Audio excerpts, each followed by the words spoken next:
Hey everyone, welcome back. One of the coaches at Unger Academy here, and this is our usual chat that we have every weekend about the market trends over the past week.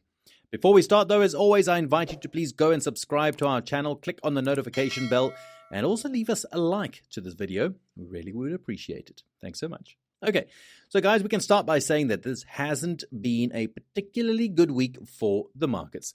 I'm referring primarily to the stock indexes and the bonds, but in general, we have a prevalence of negative signs if we exclude the energy sector. So let's start with the NASDAQ. Now we can immediately see a whopping negative 2.3%. All other stock indexes are negative, but NASDAQ, that's leading the way. Mini S&P 500 is also down, minus 1.61% at this point. The Euro stocks and DAX are also suffering. And on the bond front, we have a little consolation because we have a negative 1.8%, so a significant decline in the US 30-year bond. Negative 1.2% for the 10-year bond, and the German 10-year bond is also losing 1.26%. As mentioned earlier, energy is the liveliest asset class this week. Specifically, we see gasoline up by 6.5% and crude oil with almost up 7.5% over the last 5 days. Wow. However, these are asset classes that have not seen particular returns recently. In fact, if we take a look at natural gas, it has seen a significant bearish trend. And this is the first week that there have been no negative returns. As for the metal sector, there is really little to report. Returns are very close to zero. On the meat front, we have lean hogs at negative 3.9% right now, and, well, little else. Let's turn instead to the soft commodities.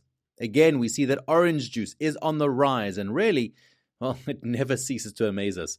I mean, look, it wants to reach the moon, not like cryptocurrencies, unfortunately. The long-term trend, we are really at incredible levels, positive 4.46% again this week for a market that shows no signs of wanting to stop.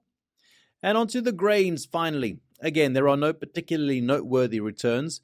The hard red winter gains, positive 2.26% this week, and little else. On the currency front, on the other hand, we can see a euro dollar against the trend. So the euro is weakening against the US dollar, negative 1% at the moment, and it's the only one of the various crosses that's weak against the US dollar. Latest price, 1.0715. All right, let's finally turn to the cryptocurrency market with Bitcoin, which is down this week. It had managed to break through some initial resistance and re-enter a trading range where it had remained for several months. However, well, it's encountered an earlier resistance level and is currently in retreat.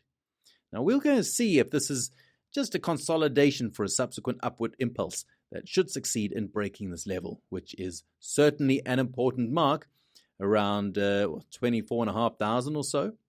As to volatility, now, we see generally declining historical volatility if we exclude the NASDAQ in the short term, but we have still very low values, especially in the European indexes. Also taking a look at the implied volatility, namely the volatility term structure of the S&P 500 volatility indexes, we have the first hint of backwardation regarding the shortest volatility maturity, the 9-day maturity, but the volatility term structure still appears to be in contango. The VIX is at 21.40 right now, which is still one of the lowest levels in recent months. Onto the rollover calendar for next week. It starts on February 13th with the rollover on sugar futures, and this will be followed by crude oil on February 15th, heating oil and gasoline on February 16th, and finally natural gas on February 17th. Okay. Guys, before we say goodbye, I want to remind you all, please, that if you're interested in systematic trading, go and watch the free presentation by Andrea Unger.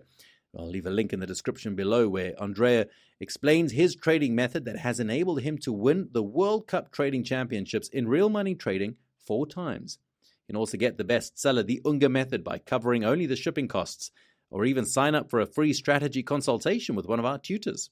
So, go and take advantage of it.